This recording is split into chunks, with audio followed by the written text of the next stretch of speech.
Okay, here's like this is actually the third time I've recorded this. So this is like a supplement to seeding migrations and consuming these APIs and a few other little things that we may have missed in class or we didn't even get to in class. And to save you guys looking it up, whether you're making an MVC site like a web app, or if you're making a web API, which is what this code is, it's the exact same theory and process. So if you're in 2230, this first half of the entire video still applies, and the commands will be exactly the same. Right, so this is like a pretty new project. I'm just going to add, and I've added the DB context. In this case, I have a model called greetings. If you're doing the assignment for 2230, you'd have your BP stuff. But again, this applies exactly the same way. So I'm going to do a .NET EF migration and add my initialize just to start us off. And this should add the first migration for, our what am I trying to say, for our greeting, right? I don't know why it looks like I got an error. Let's see what was I do wrong. Oh yeah, I have a person controller. We'll get rid of this for now. All right, so I'll do my initialize again. So this would be like the first migration you do when you have things that you think you need, right? So here's the migration. Here's initiate.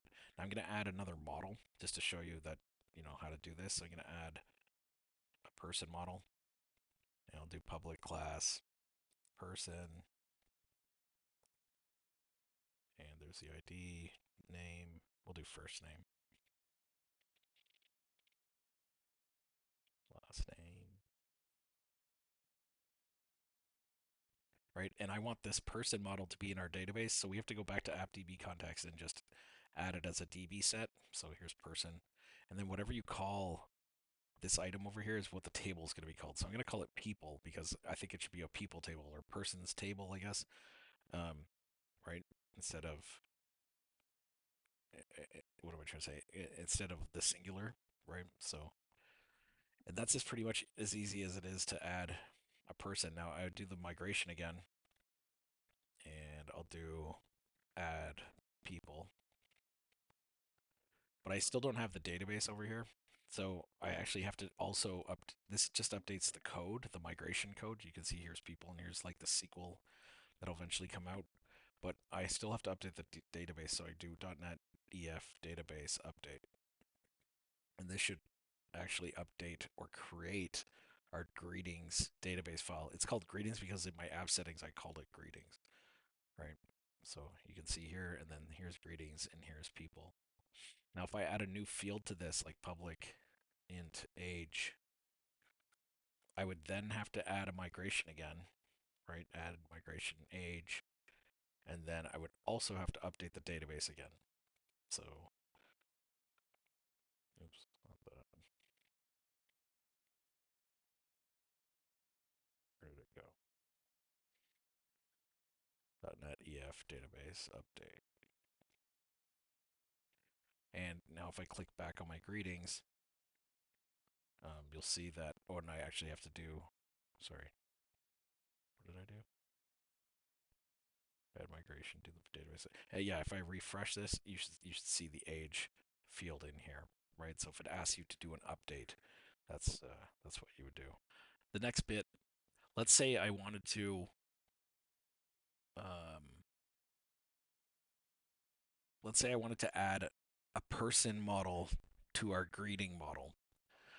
And for example, if you have a class called blood pressure and you want to add a category to it, you could make a category model and then just add it as a property, right? So public, in this case, I'm going to add person. And the way that this works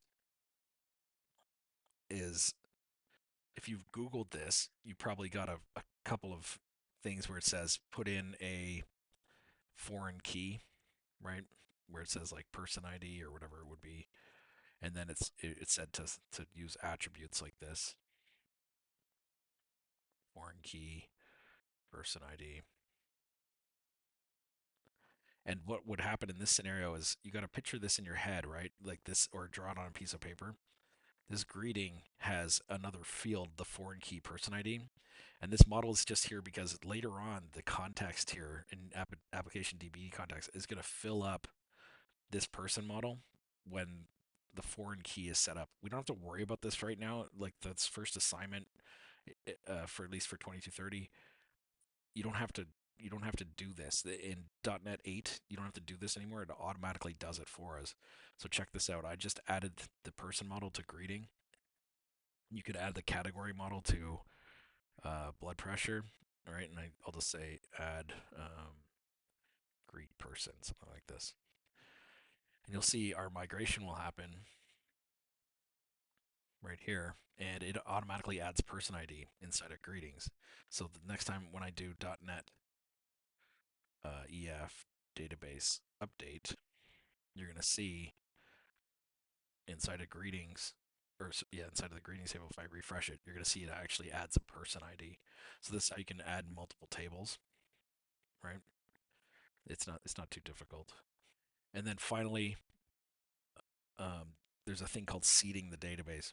So this stuff that we're doing, like migrations and adding to the models, and even application DB context and seeding the database, these words apply across multiple languages, not just C sharp. So the syntax here is not super important because you could just go to ChatGPT and say, give me the syntax to migrate, or give me the syntax to update the database in Entity Framework. The same as you type it into Google or you Stack Overflow. I don't care if that's how you're using ChatGPT, because that's how I use it and that's how most programmers use it. What we care about is you drop in the whole assignment or chunks of the assignment and just copy and paste it, because you're not really learning the theory of how it works. So again, it's not important for you to remember this. It's just important to know that it can happen.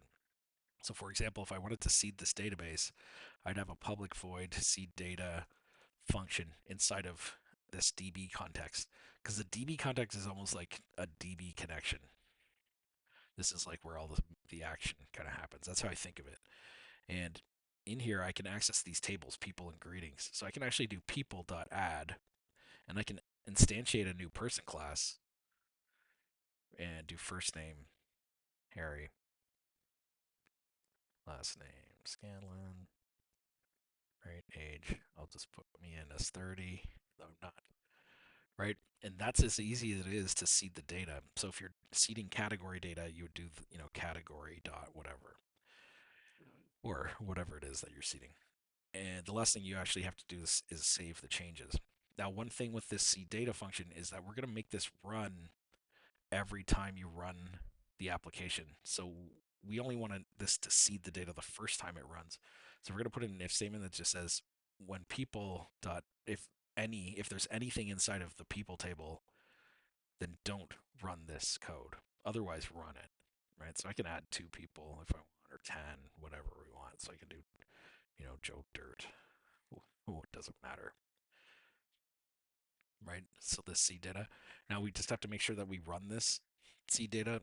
And by the way, there's like 3 or 4 different ways to seed the database. I don't care, again, which way you use. This is the way I use. If you found a different way, go ahead. It's fine as long as it seeds it. But in this case, we have to actually seed it inside of the program.cs file. So if you just actually run the code, so because this program.cs file, it runs every time we run the server, we can actually just instantiate the DB context, like by doing something like this. And like I said, I would never expect you to memorize this. This is something you should look up how to do, right? Let's do scope. And then I'm going to make the DB context. It should be like this. The IntelliSense almost finishes it for us.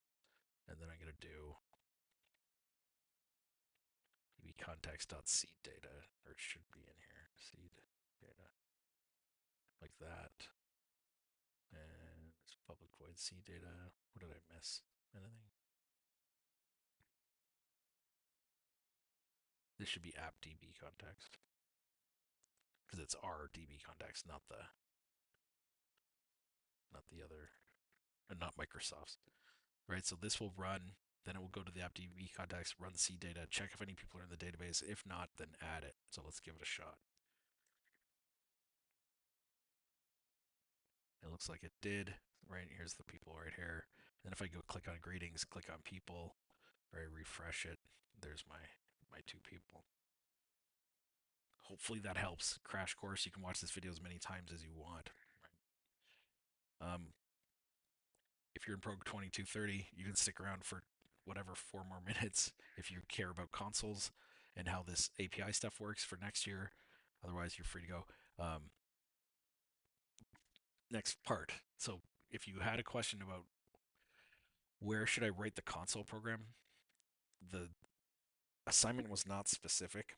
So I don't care if you make the console program inside of your app over here, but that's not what I would do in real life. I would actually make an entirely new project, and I'm going to show you what I would do. So here's a demo. Well, I just got to delete this other stuff.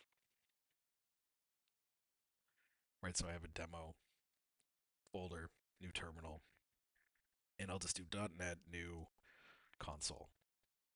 Now the thing with this .NET new console, don't press enter yet, or if you did, you can erase it. But notice our program.cs file does not have a main function, right? And I want to use it. I want to use main because I'm going to use some models and use some extra stuff. Microsoft removed main in .NET 7, in .NET Core 7, so that it could kind of be similar looking to Python and Node for like younger developers or whatever. But we want some more control over this. Like this is fine for fast programs, but we want definitely more control. So when you make your .NET console program, what you want to do is .NET new console, but -- use program main. This is going to make your program CS file have an actual main a main function. The reason, like every program has main, even the ones that don't, like that it looks like it doesn't, because your CPU and your operating system is looking for the function main. If this main doesn't exist, when you do .NET Run, nothing's going to happen. So even though that this will work, technically there's still a main. When you hit that compile, there's a main, just like Python. And yeah, so the whole point of the console app is we want to consume um, our API. In fact, actually, I have to make a controller for this, right? So I'm going to make a new controller for person. I did it earlier somewhere. Right here, right? So .NET ASP.NET generator controller, blah, blah, blah, blah. Make a new controller. And I'm going to run our program. And if you go into Swagger now, you should see the person, and you can even test it. So go to get, try it out, execute. You should see, there's the two returns, which is neat. All right, so we go back to our .NET app, and you're gonna have to make this better, right? Like this is just a sample to show you kind of how to do this. So don't don't copy it verbatim. But this kind of how I would start it off. So I do a var or a string called URL. And this would be our main URL for our API. So in our case, it's just localhost. And then I would do var endpoint. So in API world, we call them endpoints. And we know that this one is API person. And this also allows us to, have multiple endpoints. We could, maybe this one's person or get person, right? Get person. And maybe this one is for post. Right? So I'm just going to have this for now. And that means if the URL ever changes, you can easily go in and change your code. And so we have this, and then simply I'm going to use an HTTP client. So Microsoft has one built in using system.net.http, and then I'll do using HTTP client like so. And all I have to do is call the URL, which should be HTTP response message.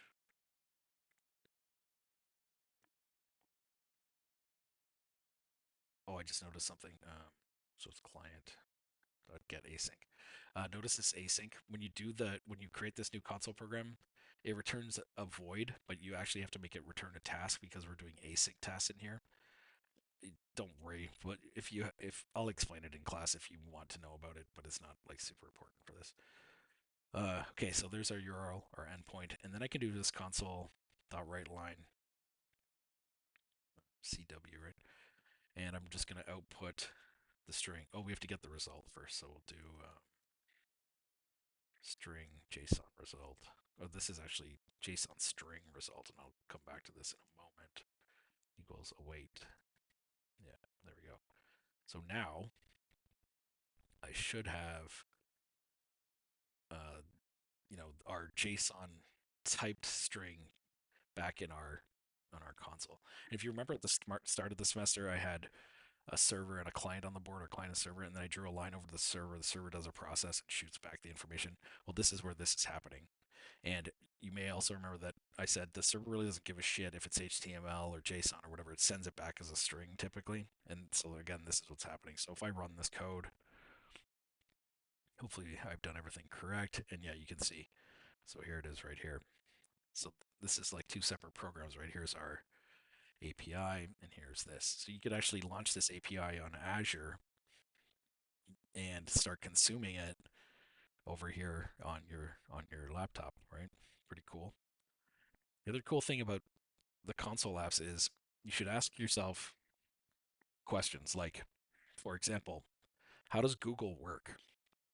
Have you ever thought about how the heck does Google work? Like, and I'm sure you've heard of crawlers, web crawlers, and bots and these terminologies, but where does this come from, right? So, bot is from robot, right? And before these things were kind of invented, I'll show you what they actually are. When you had a website, you actually had to submit it to Yahoo and Google and Alta Vista by yourself. So if I had a website about Porsches, I'd have to go there and say, okay, I have a website. Here's the URL. And then you get a drop down box that says, what category is it in? Cars. Okay. And then do you have a specific type of car? Yeah, Porsches. Okay, is whatever. And you keep adding stuff until you get it. And then you submit button, and it went off to Google, which was Larry Page and whatever, Sergey. I don't know. I can't remember. And they would approve or not approve your site. This got super tedious for them, obviously, and their team. So like, wow, what could we do? So in C++ or whatever it was, they wrote a bot, which is really just a console program, and it had an HTTP client just like this one. And instead of going to, this URL, it would go to your website, and it would go to your website, get the JSON, and it wouldn't get JSON. It would get the HTML from your site, parse it, and the bot would actually look through your site for certain things like title tags, paragraph tags, and if it had enough of the word Lamborghini, it just assumes your site is about Lamborghinis. If it had enough words about Porsche, so on and so forth. And it would also look for Ahrefs, right? So those are links. So the bot then would find new websites based on sites that your site linked. And it's just pretty cool because you now could write your own bot just by looking at or like thinking about this code. Or you can also write stuff that consumes APIs, right? So we made an API, but we're also consuming the API. And if you think, I'm going to open a project here. So here's a project. This is just a console app, and this is, something that our company made, and it's a bot that trades crypto, right? So here's, our program, CS, here's our main function. It connects to an API, converts it to a model, does whatever magic sauce that we need to do on it. And, it's pretty cool. You could do the exact same thing if you wanted with the knowledge that you have. I think that's awesome. So anyway, back to this, you know, the string is kind of, I guess it's useful, but not really. We really want to get it into a model, right? So I'm going to make a models folder, and then I'm going to make a person class just like we did. In fact, I'm going to steal my person class from this project, and I'm going to dump it over here. And Microsoft has a built-in JSON converter, but the most popular one is called Newtonsoft, but I'm going to show you the problem with this one. I think it's JSON.text. And someone in class, I can't remember who it was in my other class today, found this problem. But what I want to do is I'm going to convert this. They call it serialize and deserialize as a JSON object. So again, this is just a string, and I want to get it into this person class. So we can just do something like person equals, oops, person. Why are you doing that to me? Well, let's put the namespace person.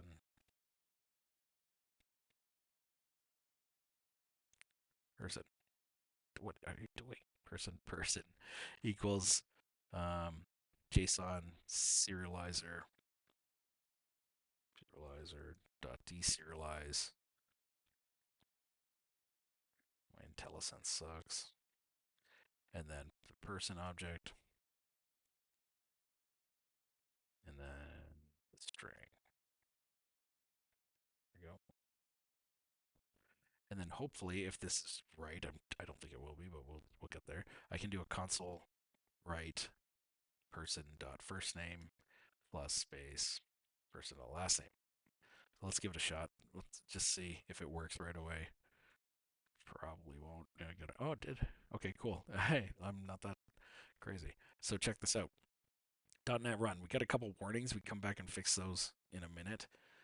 But we still get this output, which is right here, right? This one. So we should start commenting this. This is the JSON output, right? Then I'm going to convert the JSON string to a model.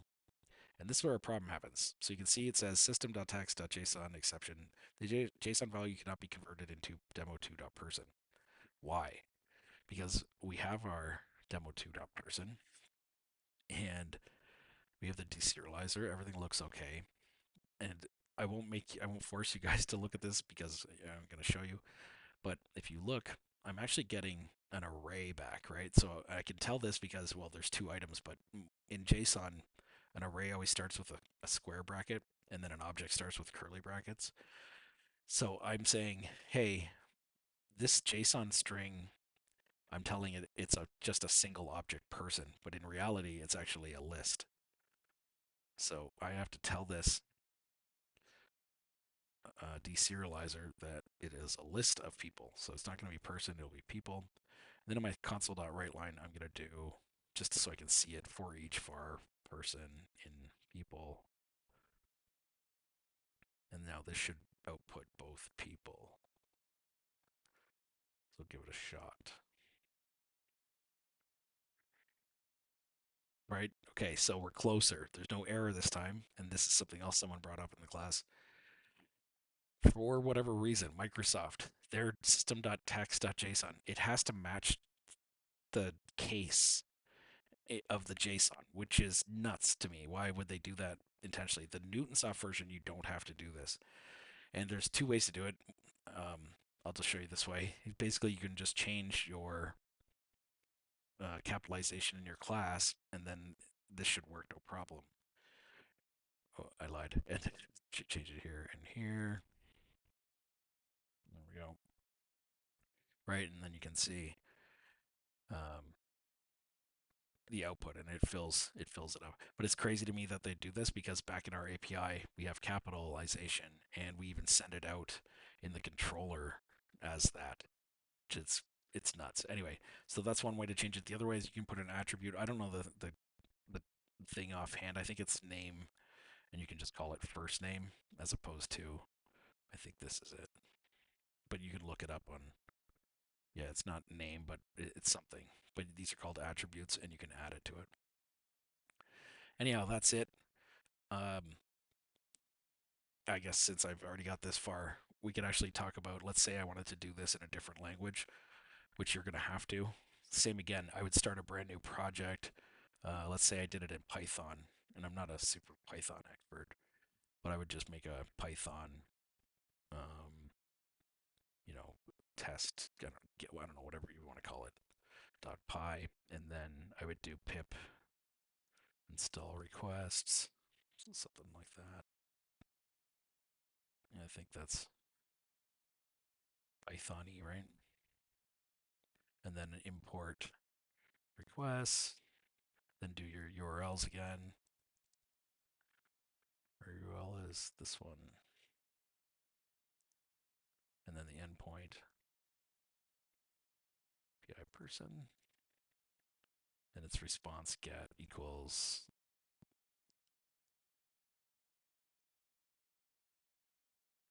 right, and then we could just output it print response get .json. I think this should be it. It's even easier in Python. That's why people like Python. Then you do Python test, and there you go. Right, so that's consuming it from somewhere else. If you do this, or because when you will do it, you have to make me a README file, and tell me how to do whatever it is you do. Because I vaguely know Python, so I want you to make sure you write instructions for me. Instructions, right? However it is, install Python, and Python is located at whatever.com, right? So if you make this in Roblox, I want instructions. Otherwise, you're gonna get 0, because I won't know how to do it. All right. Hopefully this recorded. Have a great night. See you later.